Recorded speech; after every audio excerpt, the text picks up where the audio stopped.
إنك لطيف لم تزل تلطف بنا والمسلمين ثم الصلاة والسلام على النبي خير الأنام وآله. بسم الله الرحمن الرحيم. Nggak akan bertemu dalam Islam antara kuburan dengan masjid selama-lamanya, tidak akan ketemu dalam Islam. Adapun kuburan Nabi Sallallahu Alaihi Wasallam itu di luar masjid. Kemudian pada Khalifah zaman Abdul Malik dibongkar, dimasukkan, dan sahabat sudah mengingkari yang masih hidup pada zaman itu.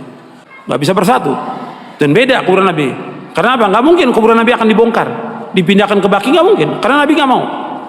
Kalau di Baqi akan disembah oleh manusia.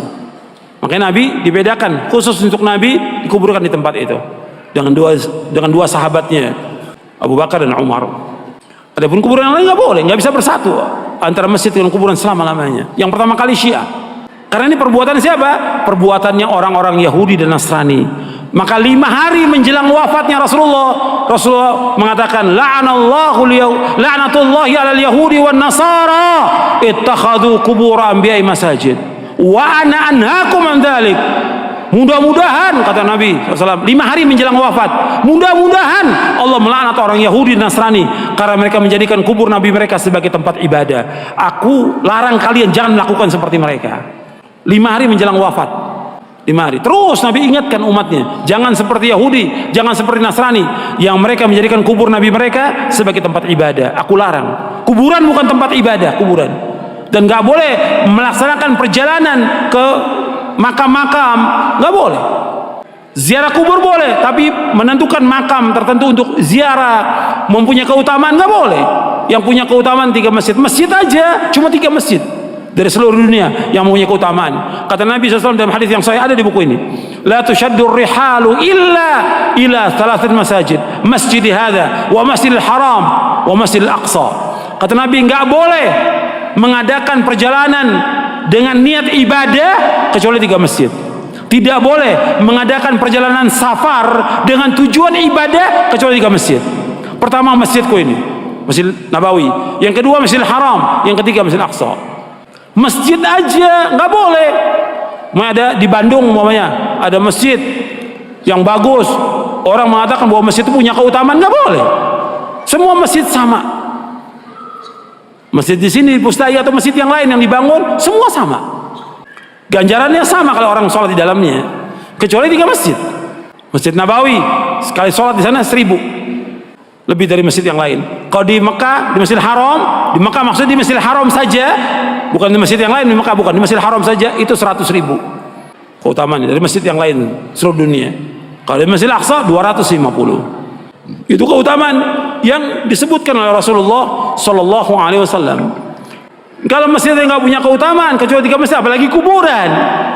Kuburan nggak punya keutamaan sama sekali.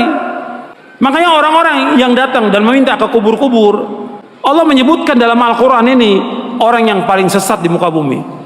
Antum catat tuh ayatnya, ya, surah Al-Ahqaf surah 46 ayat 5 dan 6. Ini dalil. Itu catat. Karena kita beragama harus dengan dalil. Kalau dikatakan oleh mereka, kan wali-wali orang-orang soleh itu dekat dengan Allah, kata mereka begitu. Kita datang supaya kita dekat dengan Allah.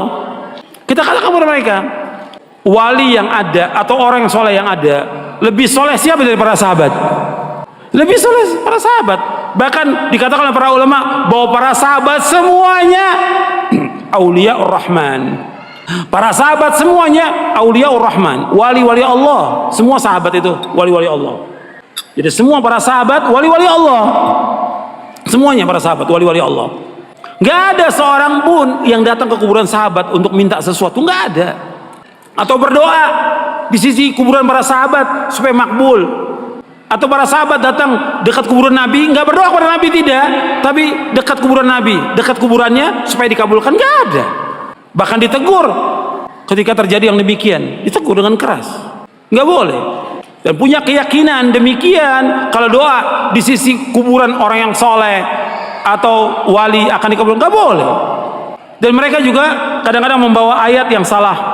Makanya saya sebutkan di sini untuk melihat di halaman 115, berdoa kepada selain Allah seperti berdoa guna minta satu hajat, isti'anah, minta pertolongan, istighatsah, minta tolong pada saat sulit kepada orang yang mati, baik orang yang mati itu nabi, wali, habib, kiai, jin maupun kuburan keramat, atau meminta rezeki dan kesembuhan penyakit dari mereka, atau kepada pohon dan makhluk lainnya selain Allah adalah syirik akbar, syirik yang paling besar.